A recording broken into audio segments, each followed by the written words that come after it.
Quem dera pudéssemos voltar no tempo para conhecer outras épocas e bater um papo com aquelas personagens icônicas da história. E talvez você nem queira ir tão longe. Às vezes, já seria suficiente voltar apenas uns 10 ou 20 anos atrás para consertar algum erro do passado. Até porque, quem de nós nunca quis ter feito algo diferente? Mas olha, visitar o amanhã também é uma experiência desejada por muitos. Quando se fala de futuro, até temos como tentar prever o que vem por aí, observando o rumo da tecnologia. Temos como promessa o metaverso, que se propõe a ser um mundo no qual poderemos fazer tudo o que já fazemos no ambiente físico. Mas e quando o assunto sobre futuro está relacionado a questões que fogem do campo científico, como a vida após a morte, por exemplo? Será que conseguimos prever também esse futuro? Se visitar o passado só é possível através dos museus e dos livros de história, o futuro, esse podemos conhecer. As respostas sobre o que vai acontecer nos próximos anos podem estar num livro milenar. Quando recorremos a este livro, percebemos que ele apresenta o passado, o presente e também o futuro. E temos evidências de que muitas das previsões já se cumpriram, da mesma forma que foram descritas. O personagem central deste livro é Jesus Cristo. Muitos de nós conhecemos a história do seu ministério e a morte na cruz. Mas Jesus não ficou apenas no passado, ele está no hoje e também no amanhã. Você quer saber como Jesus mudou o futuro? Será que a existência de um homem que viveu aqui há 2000 anos ainda tem impacto na nossa realidade? Você quer saber como Jesus mudou o futuro? No programa Está Escrito desta semana, convido você a embarcar nessa viagem no tempo e visitar o passado, mas principalmente o futuro. Para garantir o seu bilhete de embarque é fácil. Basta ficar conosco pelos próximos 30 minutos. Aperte os cintos, porque a partir de agora vamos embarcar nessa nave do tempo. Eis que vem dias, diz o Senhor Jeová, em que enviarei fome sobre a terra, não fome de pão, nem sede de água, mas de ouvir a palavra do Senhor. Jesus respondeu, está escrito, nem só de pão viverá o homem, mas de toda palavra que sai da boca de Deus. Está escrito, apresentado por Robson Menezes. Muito obrigado por me receber aí em sua casa, no seu trabalho, no hotel ou no carro, para passar juntos agora os próximos minutos, tendo a boa companhia da Bíblia. Você é a parte mais importante aqui do nosso programa. Eu disse na semana passada que a gente não faz este programa por audiência, mas para desenvolvermos juntos um relacionamento espiritual, e isso é verdade. Acho que você já se acostumou comigo aqui no programa Está Escrito, me acompanhando através da TV, do YouTube, mas se você ainda não me conhece, muito prazer, eu sou Robson Menezes, um apaixonado pela Bíblia e por Jesus. E falando nisso, eu quero aproveitar a oportunidade para lhe oferecer de presente o guia de estudos e ensinos de Jesus. O tema de hoje é apenas uma introdução da lição 15 aqui deste guia, o que Jesus ensinou sobre os profetas.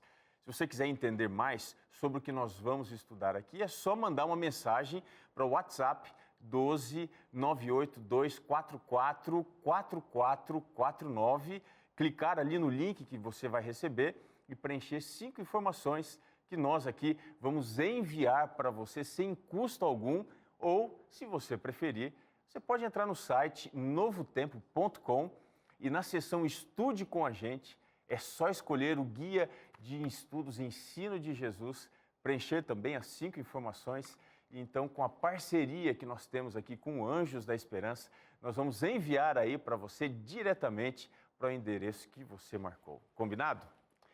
Uma ferramenta para medir o uso das redes sociais chamada Tubular Labs indicou que nos anos recentes as buscas por vídeos de astrologia no YouTube aumentaram 67%. Já no Facebook, a procura pelo termo cresceu 116%. E no Twitter, o assunto cresceu 300%. A razão pelo aumento significativo da procura por este assunto está relacionado diretamente ao recente crescimento do interesse das novas gerações. Isso indica que a curiosidade pelo místico ou desconhecido só aumenta com o passar do tempo. Você é uma pessoa ansiosa por conhecer sobre o futuro? O quanto do futuro nós, que estamos no presente, podemos saber? O que vai acontecer com você daqui a 10 anos?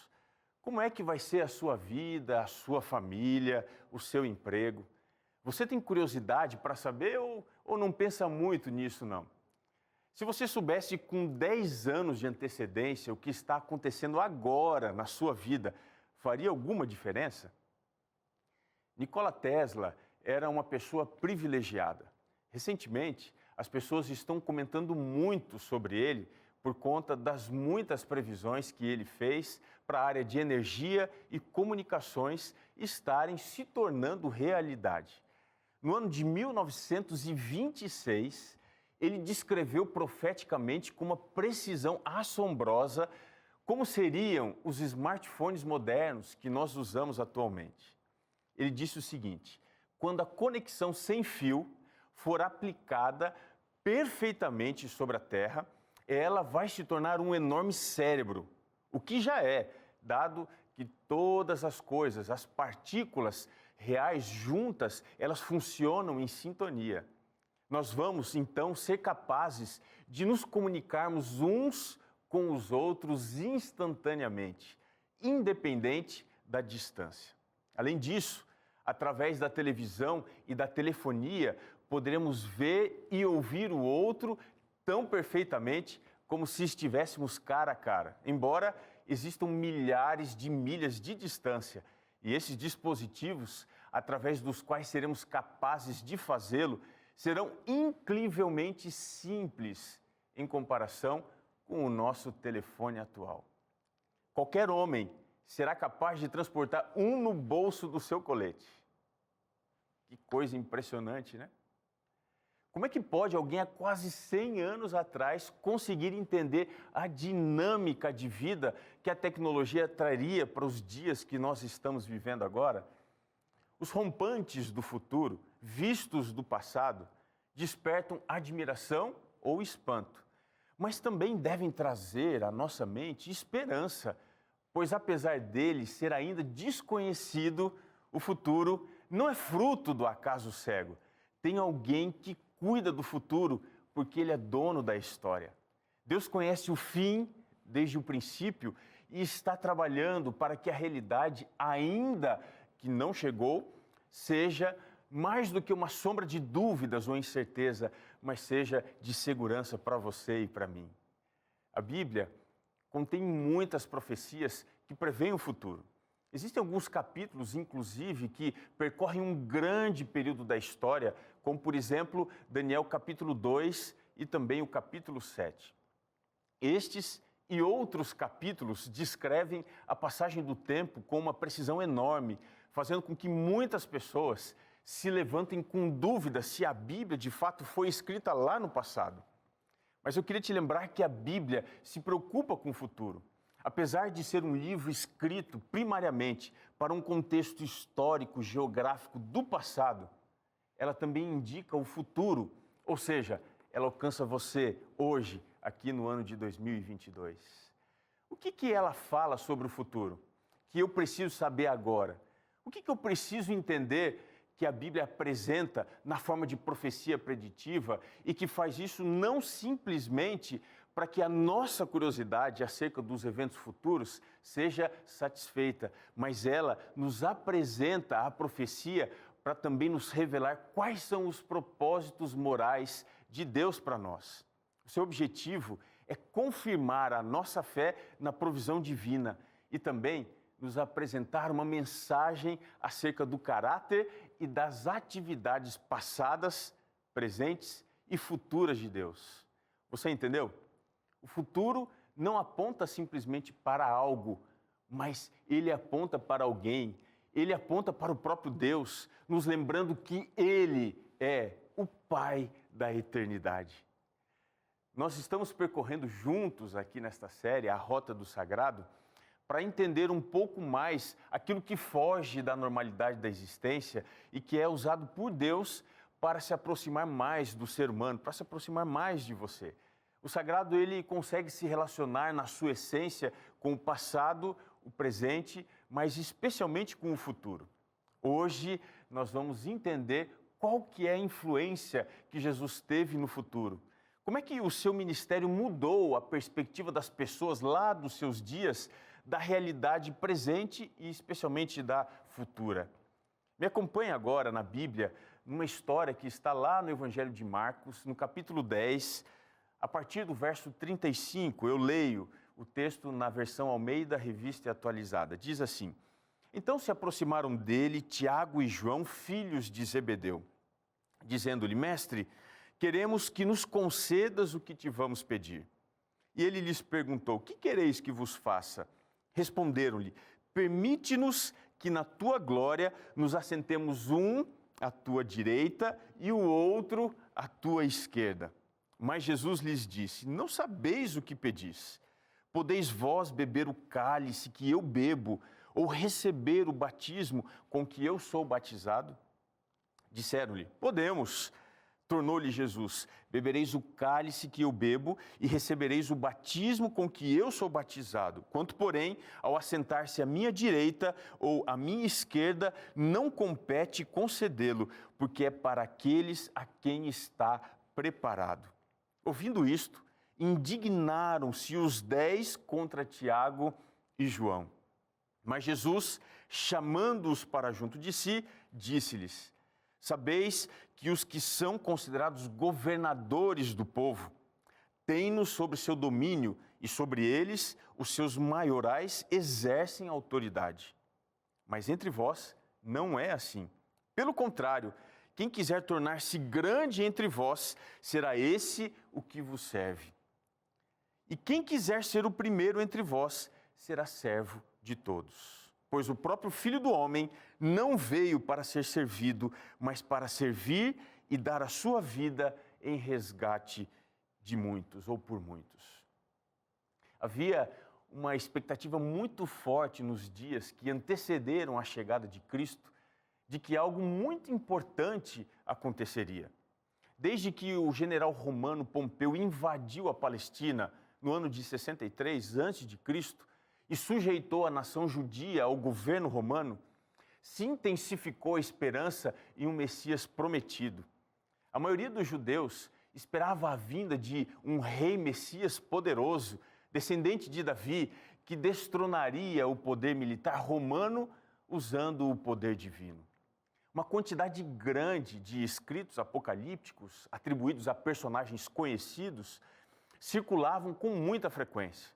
Esses documentos, que não fazem parte da Bíblia, aplicavam especialmente a mensagem de juízo da profecia de Daniel, capítulo 7, como acontecendo naqueles dias. A esperança dominante em Israel era a da libertação política, similar à forma como Deus os havia libertado do Egito. Os discípulos aqui reproduziram essa expectativa quando se aproximaram de Jesus pedindo lugares de honra, porque imaginavam que o reino de Deus seria erguido logo por ele. Por que eles estavam assim tão ansiosos sobre este assunto? A resposta pode estar um pouquinho antes aqui no Evangelho de Marcos ainda, no capítulo 10, do verso 32 até o verso 34.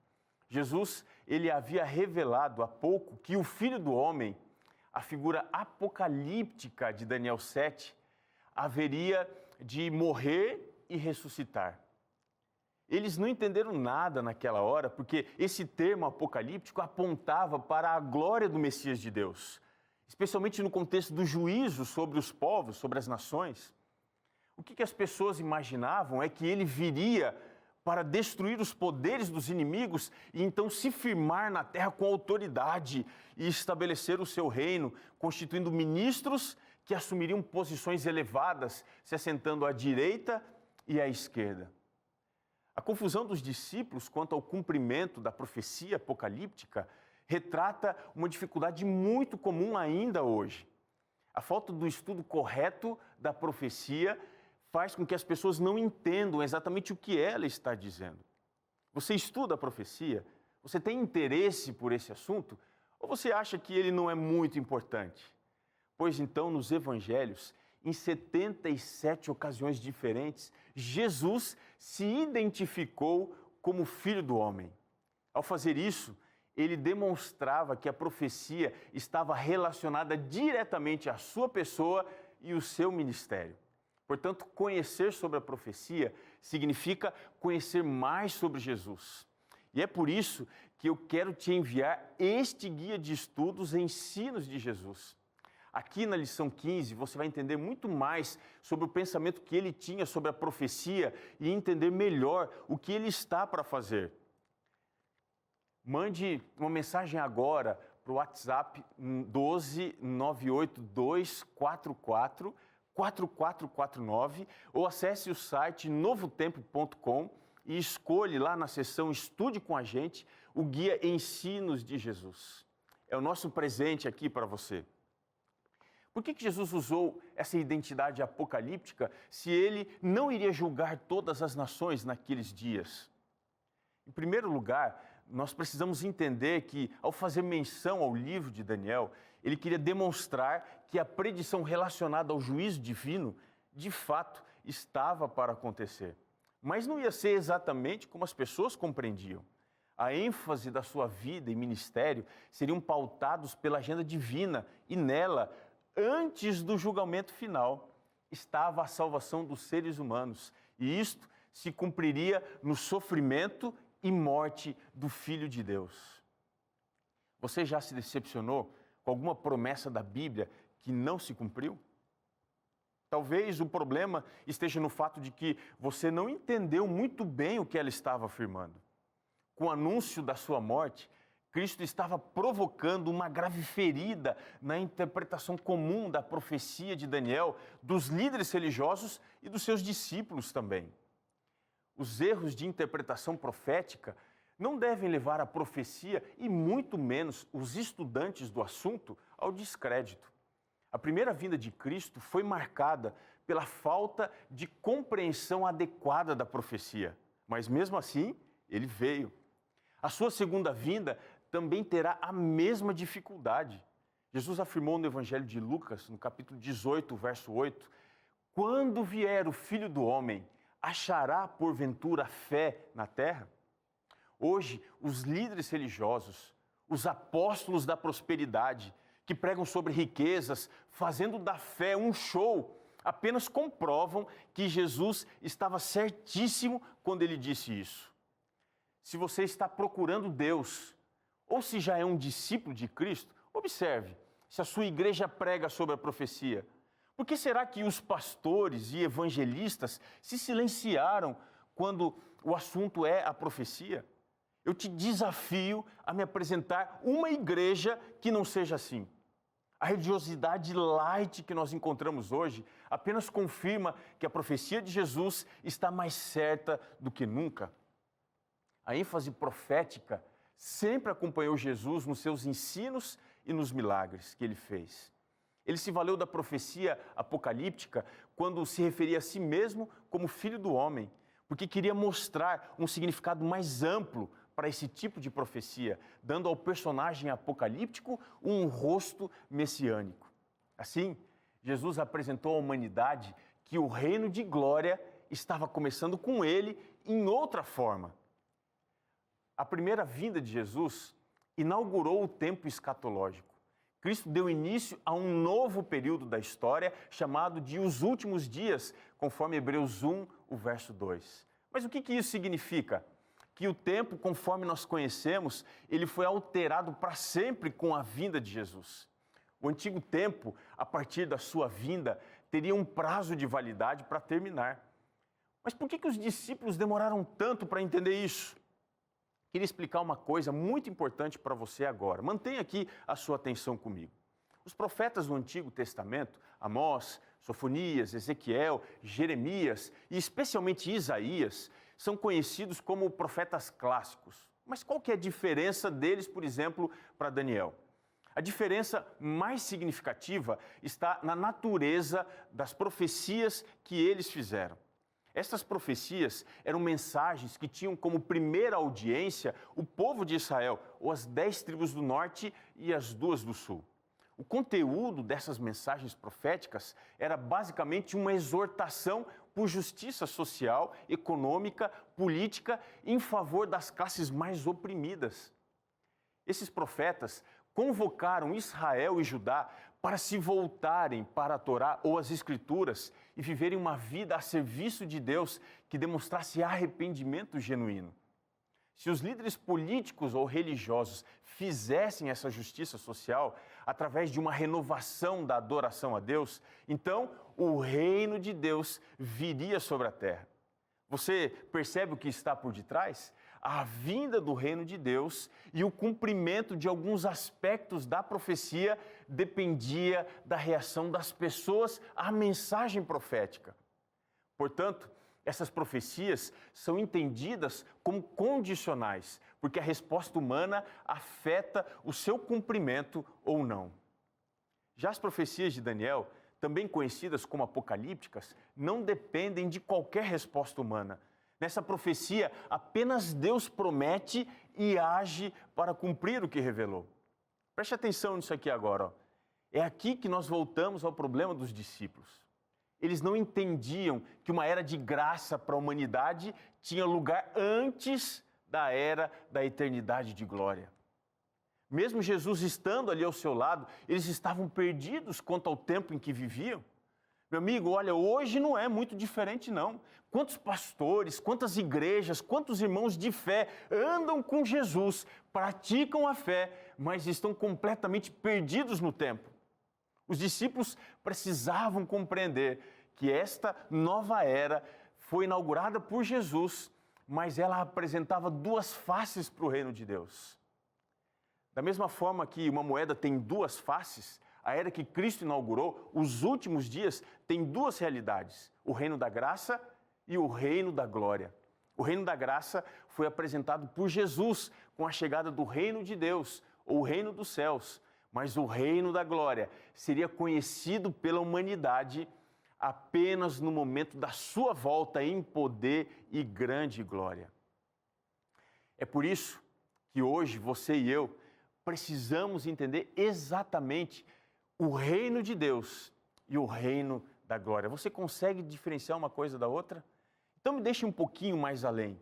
O reino da graça não é um lugar para você ficar disputando posições especiais, como sentar à direita ou à esquerda. Pelo contrário, ele é um lugar de serviço, como o servo do Senhor veio para servir e não para ser servido.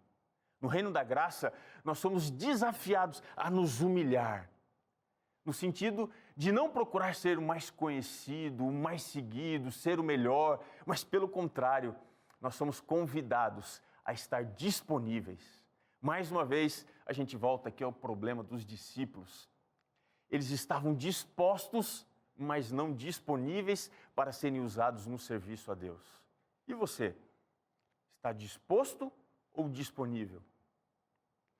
Eu preciso dizer para você que quem faz parte do reino da graça já vive agora, ainda que um vislumbre ou um flash, o reino da glória. Paulo falou isso lá na 2ª carta aos Coríntios, capítulo 3, o verso 18. Nós contemplamos como por espelho a glória do Senhor. E nós somos transformados de glória em glória na sua própria imagem. Neste reino da graça, queridos, nós avançamos de glória em glória. A missão do Filho do Homem tinha 2 aspectos de cumprimento. Um cumprimento terreno, presente das profecias, na apresentação do reino da graça, e um cumprimento cósmico, escatológico, que acontecerá no futuro, quando o reino da glória vier. Nos dias em que nós vivemos, a nossa vida segue entre a graça e a glória de Deus. A graça é o meio que avançamos e a glória é o nosso destino. É para lá que você está indo, é para lá que nós vamos. Entenda que ninguém entrará na glória sem ter vivido antes aqui na graça. A graça é apresentada por Jesus como uma comunidade dos feridos que foram curados pela sua misericórdia. Por isso, a outra eternidade, o nosso destino final, não vai simplesmente chegar. Ela já chegou em Cristo. Amém? O nosso futuro, ele já começou no passado. E é para lá que você tem que se preparar. É para lá que você precisa ir. Como é que está a sua vida? Você está pronto para viver a glória de Deus mesmo estando na graça? Sabe, as pessoas aqui deste mundo perdem facilmente o sentido, o significado das coisas, quando começam a olhar para as luzes do pecado, olhar para as pessoas, se esquecendo que nós estamos de passagem aqui neste mundo. É por isso que nesse momento aqui, nessa hora em que eu falo com você, eu queria levar os seus olhos para o futuro, a outra eternidade que Jesus preparou para a sua vida. Será que você sonha com o céu?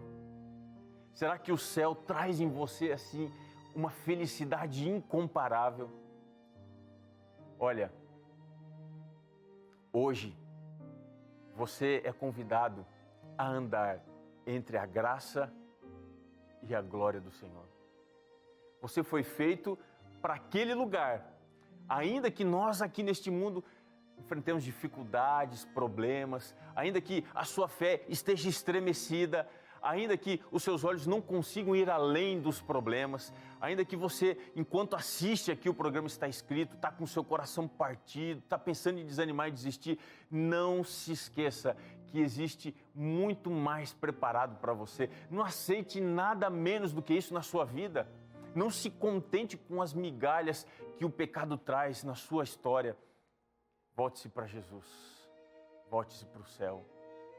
Esse é o chamado para o reino da glória. Com os pés na terra, mas com os olhos lá no céu. Esse é o meu sonho. Desde pequeno, os meus pais me ensinaram a amar a volta de Jesus. É quase que como se a gente não encontrasse aqui a satisfação plena nas coisas. Um grande e importante escritor, C.S. Lewis, disse: para cada necessidade nossa existe uma satisfação. E se existe uma necessidade que este mundo não pode satisfazer, então significa que nós não fomos feitos para este lugar. Você não foi feito para viver aonde você vive. A sua casa não é a casa que você mora. Existe uma eternidade plena preparada para você. Vamos colocar nossa vida nas mãos de Jesus para que a gente esteja pronto para esse dia? Vamos orar comigo? Se você puder chegar aqui mais perto da TV, se você puder chegar aqui um pouquinho mais perto para a gente falar com Deus, feche os seus olhos para orarmos nesse momento. Ó Senhor, aqui estamos nós, olhando pela fé para este futuro, essa outra eternidade, onde as coisas, elas não acabam, elas são perfeitas. Nós não queremos lutar por posições aqui neste mundo. Nós não queremos ser melhores que os demais, nós queremos servir, queremos estar disponíveis para o Senhor. Usa a nossa vida, Pai. Nós entregamos a nossa vida nas mãos de Jesus. Amém.